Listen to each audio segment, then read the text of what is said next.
Hi, welcome. Thank you so much for joining me for another Let's Get Blogging challenge. Today we're going to talk about photography. Now last week we covered posting and the mechanics around how to actually build a blog post. We talked about a few content ideas and I gave you a little bit of homework just to sit down, have some thoughts about what you are wanting to share on your blog, how often you're wanting to share, and what the goals you have for yourself for blogging are so that you can work out if you're going to be achieving those goals with what you're doing. I have been over and I've followed the links that you've shared. If you haven't shared a link and you haven't got a post up yet, don't hesitate to jump in and ask for help if you're struggling.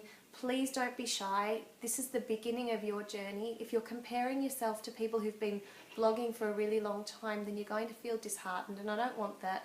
Everyone has to start somewhere and you need to have patience with yourself in the process. And there's no way that you can learn if you don't put yourself out there and try. And every time you post, it will get easier. One of the questions that was posed in the group this week was by Nina King McMillan, and she said she's posted her third blog post, uploaded a video on YouTube and created her Facebook business page. And she said, please, someone tell me this is not always going to take hours of my time. I feel like I'm spending all my time promoting my crafts and I don't have the time to create because I'm in front of the computer all the time. Now, there was a lot of really great discussion in that thread, and I just wanted to visit this because it is a big issue for a lot of you.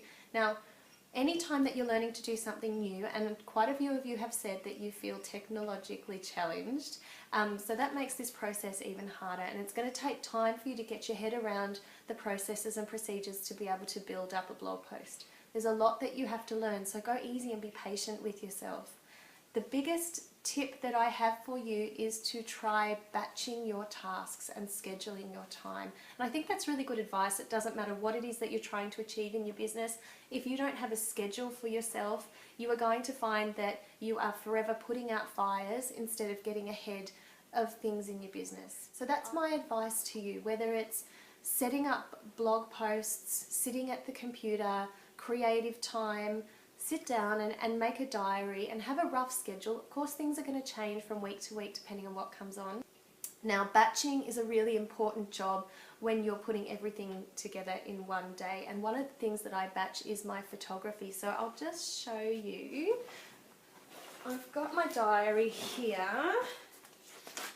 And I'm going to show you. This is the blog post planner that I shared on the Facebook group last week. So I've created my blog post planner. I've got this summary sheet here, and this ticks off the boxes of all the common jobs that need to be done for every single blog post. Now, through the week, design project is something that I can do in the evenings, and I might sit down and do the designs for several different projects in throughout the week, and then I can come and sit down and I might photograph those projects all in one go. And doing it like that means that I only have to set up things for my photo one time. I set the settings on my camera one time. I am moving the memory card to the computer and moving all the photos across in a batch once. Then I sit down and edit all my photos in one go. If you can get organized like that, it's a really good idea because instead you're cutting out a heap of time in those little steps that you might not realize take up a lot of time. The getting the photos and getting the camera ready. If I was to create and then take a photo of that project straight away, then I have potentially used up time that I could have been doing something else with. So batching is a really great tool for that. And this little post tracker helps me to see things in a broader scale. So I've got a big overview of what projects are coming up, and I can straight away see what I can do and what I can batch. So that's really handy. Now, today of course we're talking about photography, and I think that my biggest advice to you is to have a think about photography from the point of view of doing justice to your project. So the first thing that you do when you get a handmade card is probably hold it up at face level and get a really good look at the detail. So from a photography point of view, I think that means that we need to make sure that we are setting up our card in a way that allows for the person at the other side of the computer to be able to look at it face on and see the detail for themselves. and they're not going to be able to do that if your lighting is bad. I think a lot of people focus on the equipment that's required for photography. I was a little bit nervous about this topic with you today because you have just made a huge leap and started to get your head around the technical side of blogging. And photography is a whole other art form. It has its own terminology, it has its own technology, and I don't want you to feel lost and daunted by that. And I want to let you know right now, you don't need to have a fancy camera. You just need to have a really nice, clean setup. Use your iPhone. iPhones have these amazing cameras in them now, and if you do go out and buy a fancy DSLR camera and you don't take the time to learn the manual and read the settings and all of those things, you're going to only get the same quality photo as if you had a point and shoot anyway. So please don't feel stressed about the equipment. I want you to try with your iPhone if you've got an iPhone. If you've got a DSLR, wonderful. I will send you some links to a really great photographer that I was learning through before I started Stampin' Up. Photography was a hobby of mine before I got onto Stampin' Up, and I found Stampin' Up in the scrapbooking of those photos. So that's a passion of mine. If you don't have the time or the technical inclination to go forward and learn more about that, please don't feel daunted. You can do this, and you can improve your skills day by day with practice using the equipment that you already have on hand. And I'm going to give you a little bit of a tip about the best piece of equipment that's available to all of us that we all need to get a great photo, and that's light. Shoot your photographs in natural light. It makes a huge difference to the quality of your image. Trust me, it does. I have been shooting all over my house. I have found a sweet spot of light. Right here next to me is a really big window, and I'm going to show you my pullback of the setup that I use for photography. I found a really great window that gets me wonderful natural light. I use this window and I shoot on a Wednesday when I don't have children at home to climb all over the setup, usually around midday. And the reason I say midday is because the light is not direct or harsh in through this window at that time. It's lovely, soft and diffused because the sun actually sits up behind me and doesn't come directly into the window. So I've got lovely, soft, bright, diffused light, and about 12 o'clock, you know, from that window of 12 to 1, you're getting the most natural colour in your light. And by colour I mean that our eyes naturally adjust whites to look like whites all through the day, but that's not actually what happens. Our eyes are super clever machines that allow our bodies to perceive light and white as white all day. But in the mornings and in the evenings you can have a range of different colours on your white. It can move through from yellows and blue tones, so you're not getting a real true colour look at your project if it's got that colour cast over it from the time of day that you're shooting. A lot of the time I adjust my colour cast in editing systems if I do find that I have to photograph outside of that natural light that 12 noon window, and there's ways that you can do that very quickly and easily. But getting that natural light, getting as much as you can done right from the camera saves you a heap of time at the computer later on. So it's better to have it done as best as possible from the camera than having to take it back to the computer and do a heap of editing on it, because that's just going to draw out the amount of time it takes for you to blog and make the process feel cumbersome and yeah, daunting. You're not going to want to keep up with it if it's too hard. So think about the angles that you're looking at your photo from through your lens. Think about getting natural light wherever possible. Think about batching your tasks, so do a bunch of creative times at times that suit you and putting it all together in photographs in one hit, and then you're not having to reset up your studio to do your photos. And I'll show you what I mean by my studio. You'll have a laugh. It's hilarious where I take my pictures. And be gentle with yourself, take time to practice. So I am going to show you my setup now, so don't laugh. Here, this is where I take my pictures. Down here on the ground, next to this couch. This is the spot that I photograph all of the pictures that you see on my blog. and it's purely so I can access this beautiful bright light that's coming in through these big windows here behind me. When I first started photography from a paper crafting point of view, I did use the most simple backdrops. You don't need to buy expensive backdrops to get your projects looking really good on the camera. And I wanted to show you this is the DSP card base. It's a thick white piece of card that comes with every pack of DSP.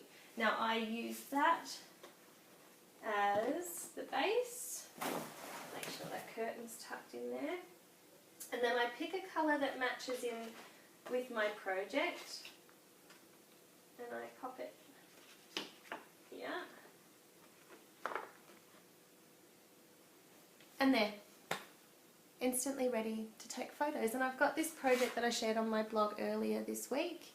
And that ties in, that's the same colour there. Now 12 by 12, that's a great way to start if you're thinking about taking photos. Super easy, point and shoot. Now, as I progressed in my blogging and photography, I found that I was feeling a little bit limited with the size of the 12 by 12. Because I do have the DSLR camera, the fancy camera, the further it is that you pull your project away from the background, the less focused the background is. It becomes really nice and blurred. And that helps my project to stand out a lot more. So to be able to do that, I thought I'd better find a better backdrop that will help me. And I was at the hardware store, as we quite often are these days with the house renos happening, and I spotted these timber panels. They're timber wood flooring. I think it was about $50 for a whole pack. So we happen to have a whole pack of these under the house when all I need is 4 sheets. And when I'm ready to photo, I just interlocked them together to give myself a nice flat timber surface to photograph on. I particularly like using this one, you might notice, in my scrapbooking layouts because it's nice and big and wide. It's a lovely soft colour, and I feel like it's a really great backdrop for most of the photos and the memory keeping that I share. This one is like a stone, a rusty stone type surface, and that was also picked up from the hardware store. It was just, it's like a tile, like they call it a tile, but it was quite a large flat one, and I've used that before a few times when you want to have a darker background. And the other thing I picked up too was some actual backdrops. So I'd been online and I'd seen, I think it was eBay or Facebook, I'd seen a company that makes photography backdrops. So this was a little bit more expensive, but I justified the expense, as you do. And it's got some, this is the absolute favourite one that I use a lot at the moment because I love the different tones in it. But I've got a few others that on the back side there is this. So I'll show you at the moment today, this is my favourite way to set up a photography session for my cards. So first I lie this one down flat against my couch here. I love that it's vinyl, and I've got the flexibility to push it under things a little bit, so that's dropping down off the rug there. And then I've got the back of this one is white. I think I actually use the white more than I do the timber. And I hang that from here .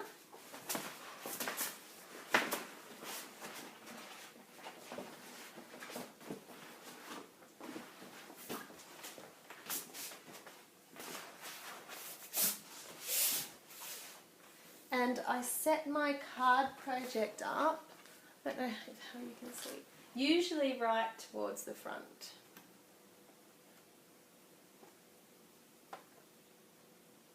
So I usually set it up right towards the front. It's angled slightly towards the window. This I pull back to get that lovely soft diffuse light throughout my scene. And that's how I take my pictures. I use my lovely DSLR camera. I've got a Nikon.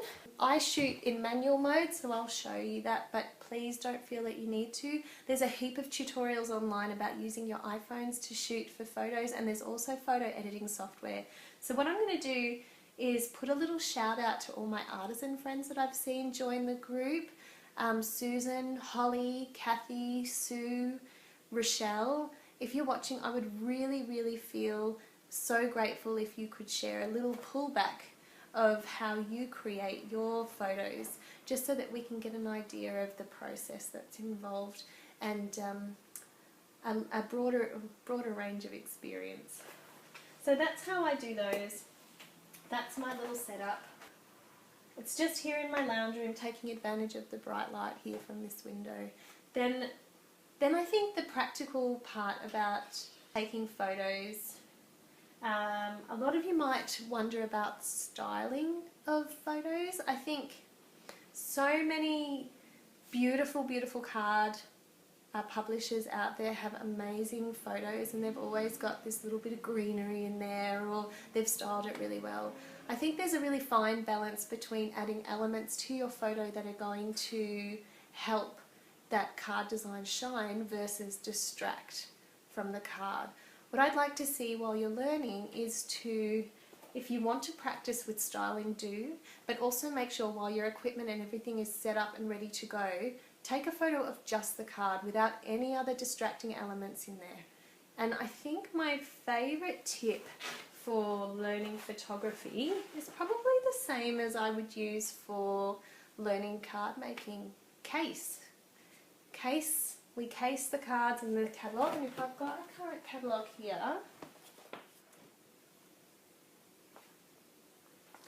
alright, so I've got a copy of the current Stampin' Up! Catalogue here, and you will see that there's some really beautiful photography in there.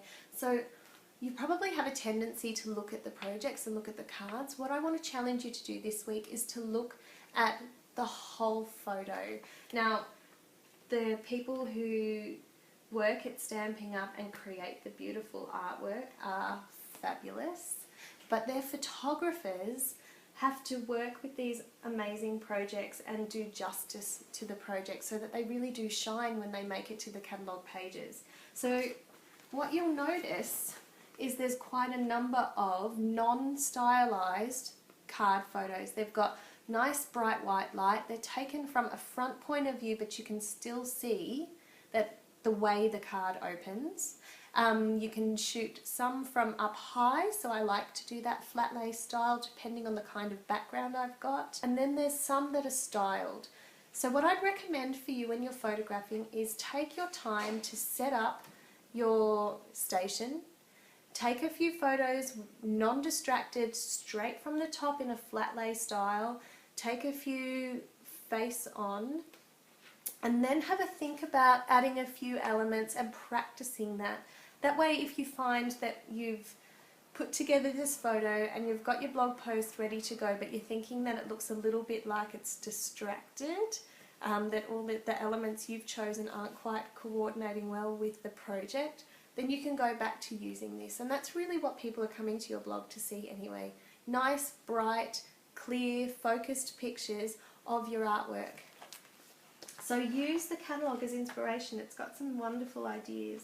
This is a lovely style photo here. They've got the card front, the card sitting in the background, a few scattered of sequins and stamps. So you can use that. And I'm going to case the caddy with a photo today.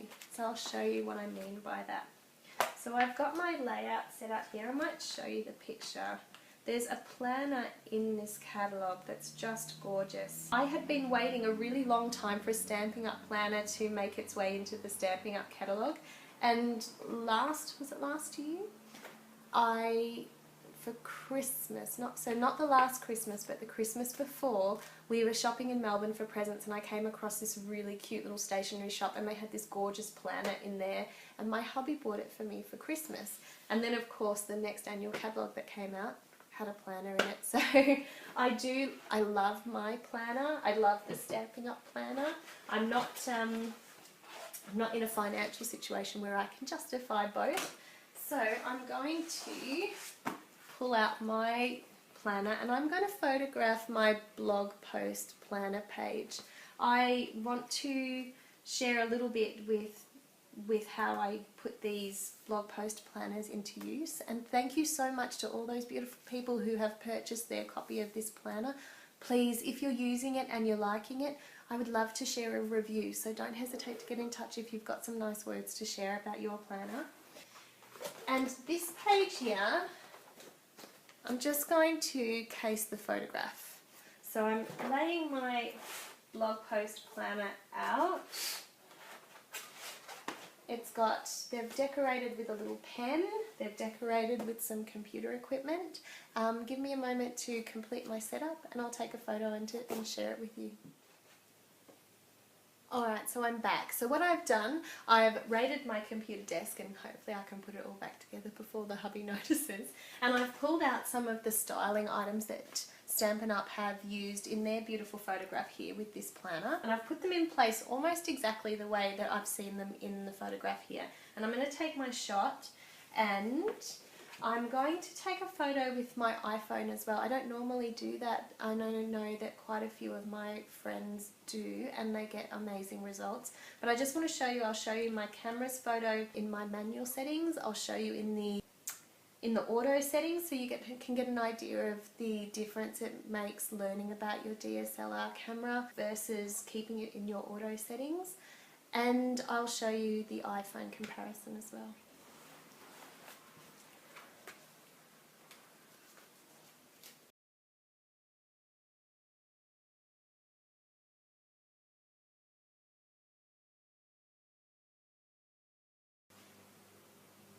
Alright, so that's a little bit of a behind the scenes sneak peek into how I put my photos together. I hope that you found that useful, and I really do hope that the other clever bloggers that I've seen jump into the group here, Bibi, Paula, all of my artisan team friends, do show us a behind the scenes look. I would really love to see how it is that you bring your photos together and how different the process is for you, because there's heaps of different ways to make a beautiful photograph and this is just my way. So thank you very much for joining me. Next week I want to come back and talk a little bit more about linking and building communities. So if you're interested in that, it would be great to have you on board. In the meantime, enjoy practicing your photography skills, have a play with it, have fun, and know that it's a journey. Don't compare yourself, just enjoy what you're doing. I can't wait to see how you go. Bye.